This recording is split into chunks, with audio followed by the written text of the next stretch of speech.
Okay, American Federal Government class, that is a wrap. That's going to do it for this semester. Just a few things to follow up on. First of all, you have your final available. I made that available today, Tuesday. You have 1 week to complete it. So that's next Tuesday, May 14th by midnight, and then I've got to compile grades. So you've got to get it in by then. It's basically comes like the last 7 chapters, kind of that last half of the textbook. I think it's 50 questions, and you've got like 3 hours, so you have a lot of time to complete it. So you can look up really every answer you could look up if you were very meticulous and careful about that. So I hope that, and if you have any questions, email me, of course.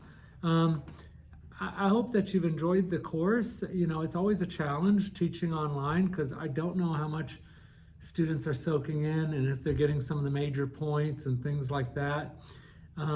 Your weekly discussion post and things related to that is to try to assess that, the major points for each unit and for each chapter.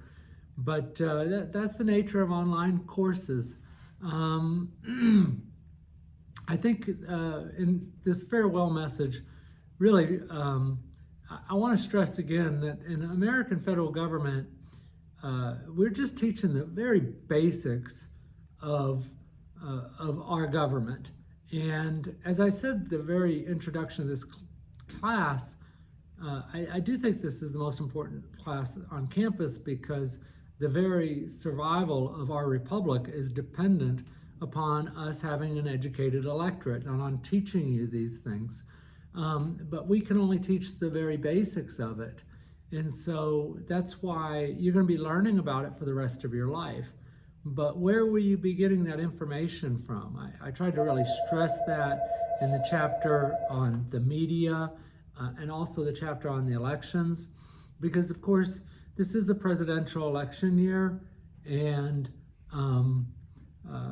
you know, everyone says this is the most important election in our lives, but they've been saying that every 4 years for the last 20 years. So it gets kind of redundant and gets a little bit old. But nonetheless, it is a really, really important election because of what happened in 2020. As I've mentioned, we've never had someone who lost election refuse to concede in our 230 years and had questioned the legitimacy of the election. That has never happened. As I speak now, Trump is on trial in New York, a criminal trial for paying hush money to a porn star. In fact, I just read the paper that Stormy Daniels is testifying today with regards to that.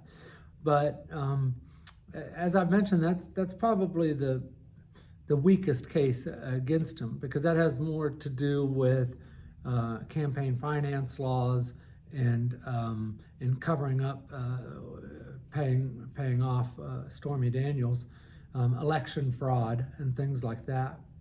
He's going to face later trials with regard to January 6th and the insurrection.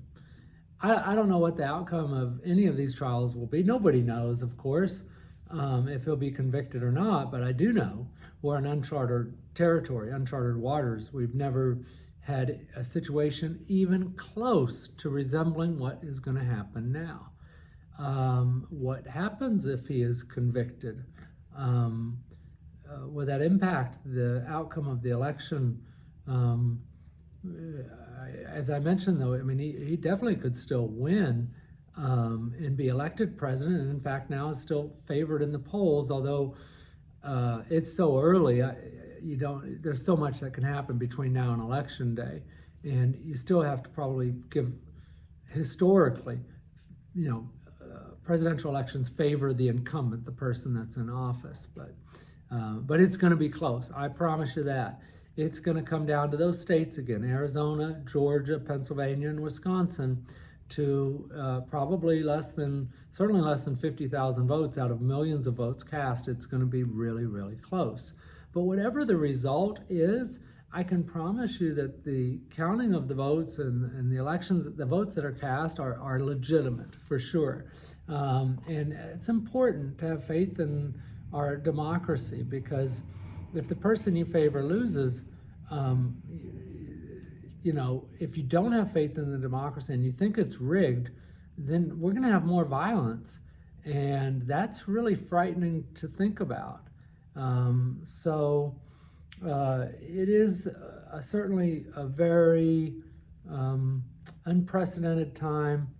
And quite honestly, I've not seen anything like it. And it's a bit scary, because I don't know what's going to happen. I hope everything will turn out all right. And I haven't, I don't want you to think that like I say this every semester. I don't. We just have to hang on for this ride. But I guess what I also want to leave you with this is, maybe this is one of the more important points too. As you watch the media, and people go into their bubbles, and they're listening just to what station they want to listen to, or they're watching only the things in their social media feeds that they want to believe, they tend to vilify other people. As an example, I had a student who said that Democrats are ruining this country and they shouldn't be allowed to run for office. And that's the type of thing that I'm talking about. And it doesn't matter to me if they're talking about Democrats or they're talking about Republicans. I'm like, that's like the biggest point of this whole class, right? Is we're not a one-party government. We're not an authoritarian government. This isn't a dictatorship. So you don't keep people from running. We have different political parties because people have different ideas. So Republicans, Democrats, Libertarians, Independents, Green Party, Communist, whatever, you put forth your ideas and see if people will buy into that and vote for you. So what I'm talking about is that we are all Americans. We are all Americans. The Republicans are not the enemy. The Democrats are not the enemy. Libertarians, the Green Party, they're not the enemy. And social media has gotten us to where we're going against each other like this, and people vilify the other side, and there's like this hate. And that's dangerous. If you want to know who the enemy is, the enemy of our democracy is Putin and China, and regimes that want to undermine our democracy, not just ours, but the entire Western world, Japan and South Korea and Australia and all the democracies. And it's at a bigger threat now than it's ever been since the height of the Cold War.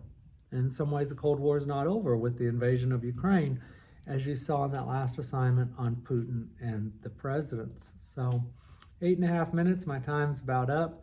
I want to wish you the best of luck in your academic career, and be sure to vote. It's not just your right, it is your duty, because if you do not vote and make an informed decision, we lose our democracy, and I have failed in my job. So best of luck in all the future, and email me if you have any questions, comments, etc. And as always, it's been a joy to teach you guys once again. Bye.